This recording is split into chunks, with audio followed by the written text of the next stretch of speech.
I'm Kristian. I'm the social media coordinator for Ulster University, and I'm studying a Masters in Digital Marketing, Communication and Leadership. So the reason that I chose to do my course was because it complements my job role really well. I'm learning a lot of new things such as SEO, search engine optimization, and likes of Google Analytics, but also putting into practice things that I use in my job role every day, so things like digital marketing, digital campaign planning. So the moment that I knew I wanted to do a postgraduate course was actually probably quite quickly after my undergrad. I always wanted to do further study, but I wasn't always sure what in because I ended up going from journalism into comms. So I had a couple of years out. I then joined the university, and then within a few months I was really excited to get started with the postgraduate course. How I found out about the course was actually through looking at all the promotional material that we put out every year. So I picked up one of the PG prospectuses that we do, and just ended up having a bit of a flick through it and seeing which courses were available in the marketing section. Landed on the course that I found,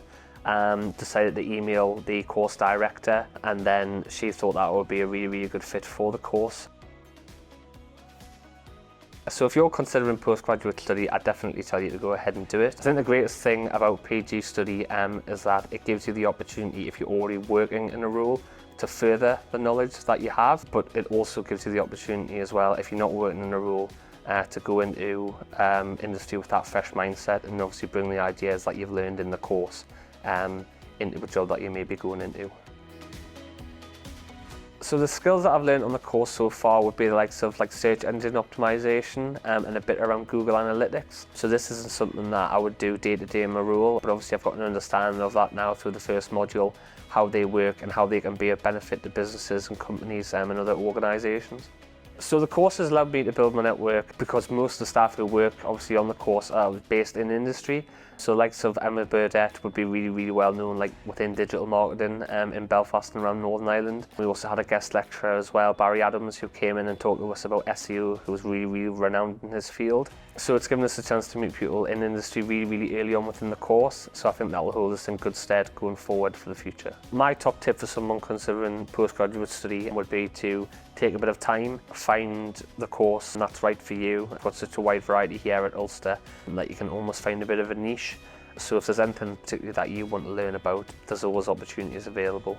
So my advice for someone who's working full-time and considering postgraduate study is that it is manageable. You are able to do it. For example, my course, it's one block of teaching on a single afternoon fortnightly, which means that obviously it doesn't cut into your traditional working week, so it gives you that time to go away, study, reset, taking all the things that you've learned, and then come back a couple of weeks later and go from there. I've had a real wealth of opportunities. So the first thing that I got to do was when I was at university, I got to work for Newcastle United, who are actually playing in the Milk Cup, or the Super Cup NI as it's now known. So that was really great. Got to interview the players, the manager, etc. And then the following year, I was encouraged by my journalism lecturer at the time to apply for the World Curling Federation placement, which I ended up managing to get on. So we went to Switzerland for 10 days and covered the European Curling Championships in St. Gallen. So I got to interview 3 gold medal winning Olympians. And then after that, I was also able to work a little bit with the British Council on the 20th anniversary of the Good Friday Agreement. So since moving here, I've had a lot of opportunities, and I think these opportunities I may not have got if I had stayed and studied in GB.